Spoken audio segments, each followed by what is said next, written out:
Hello everyone, welcome back to my channel. This is again Teacher Rhea, and this time I'm going to discuss on finding the rth term of a binomial expansion.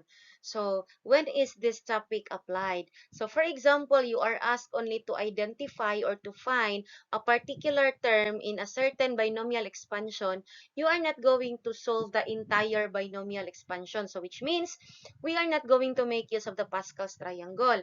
And if you're also going to make use of the binomial theorem, you need to compute for everything. Now, how are we going to identify the rth term without anymore doing the binomial expansion?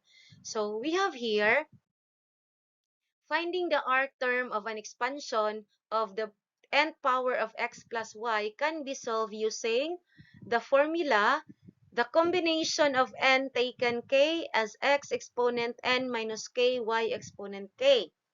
And what is k? K is equal to r minus 1.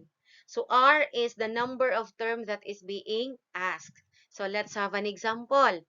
What is the fourth term of the expansion of the 18th power of x minus 2y? So just imagine, 18th power.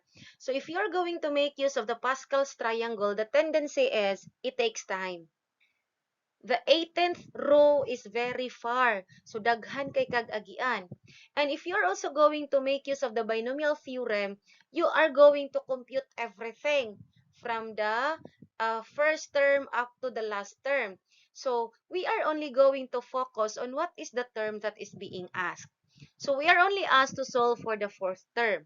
So, first is we're going to make use of the equation. The rth term is equal to the combination of n taken k as x exponent n minus k, y exponent k. Now, we have here the condition that the value of k can be obtained by using the equation r minus 1. So, that is, solve for k atong unang buhaton. K is equal to r minus 1. And since we are asked to solve for the fourth term, meaning the value of our r is 4. So, this is now equal to 4 minus 1. And 4 minus 1 is equal to 3, meaning the value of k is equal to 3. Step 2, we are now going to find the fourth term of the binomial expansion. So using the equation, the combination of n taken k, x exponent n minus k, y exponent k.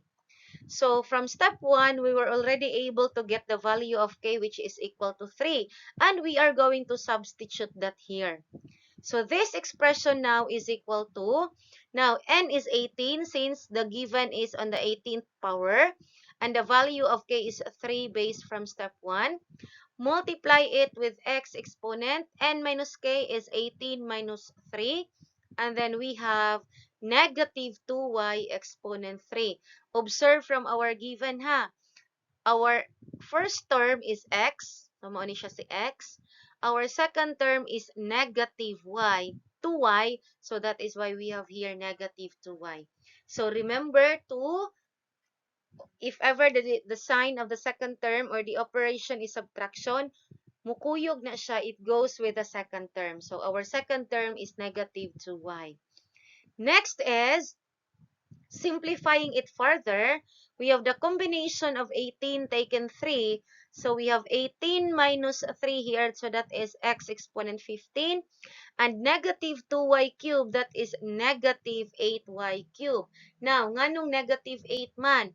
Remember, negative 2 is raised to the power of 3. So, which means you are going to multiply negative 2 to itself 3 times. Negative 2 times negative 2, that's positive 4, times negative 2, that is why we were able to get negative 8. Now, our next goal now is, how are we going to simplify this one? So, in this video, I try to show how to perform the combination. So, combination of 8 or combination is, or can be solved using the equation. The combination of n taken r is equal to n factorial over n minus r, or the quantity of n minus r factorial, r factorial. So, from this particular condition, that is the combination of 18 taken 3, which means the value of our n is 18 and the value of our r is 3.